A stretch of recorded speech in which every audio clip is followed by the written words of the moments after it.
मोहन सरकार का बजेट को बीजेडी कड़ा समालोचना गतकाली राज्य सरकार विधानसभा रे तांको प्रथम बजेट उपस्थापन करथिले तेबे एई बजेट रे कोनोसी दूरदृष्टि नाही या कोनोसी अर्थनैतिक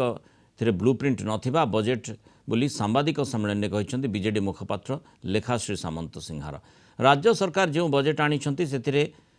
ना परिवर्तन को अधिक गुरुत्व दिया जाइछि नुआ योजनार कम व्यवस्था करा जाइछि निर्वाचन बेले ओडिया अस्मिता शब्द को उठेले हेले बीजेपी राज्य सरकार केंद्र सरकार सखी कंढे साजिछि ए बजेट दिल्ली रे तैयारी होइछि व्यवस्था रे राज्य पई कौन से स्वतंत्र चिंताधारा नाही यह राज्यवासी को ठकिबा पई व्यवस्था होइछि बोली कहिसंती लेखाश्री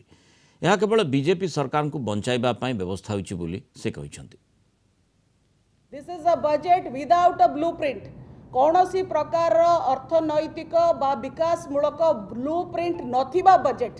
केवल एतिकी पैसा एतिकी हेड्रे रखिदेले हुए ना कौ दिगरे राज्य को आपण नबाकू चाहूचंती से भली किछि दिग स्पष्ट भाव रे ए बजेट रे देखा जाऊ नाही सरकार फोकस रहिला केमिति पुराना सरकार रो सब जहा चिन्ह वर्ण रही ताकू हटेबे ना बदलई देले सरकार लोकाभिमुखी हो जाए नाही केवल ना बदलैबा उपरे आपण फोकस करिसंती एवं जो ना आनिचंती से भाषा से नामकरण से दर्शन से जो फिलॉसफी से जो आदर्श सबू होउची केंद्र बीजेपी रा एटी ओडिया तो कोठी मते देखा गलानी तो ओडिया अस्मितार कथा केमती एटी बीजेपी सरकार कहूची सी भी बरम गोटे आश्चर्यजनक कथा बोली मु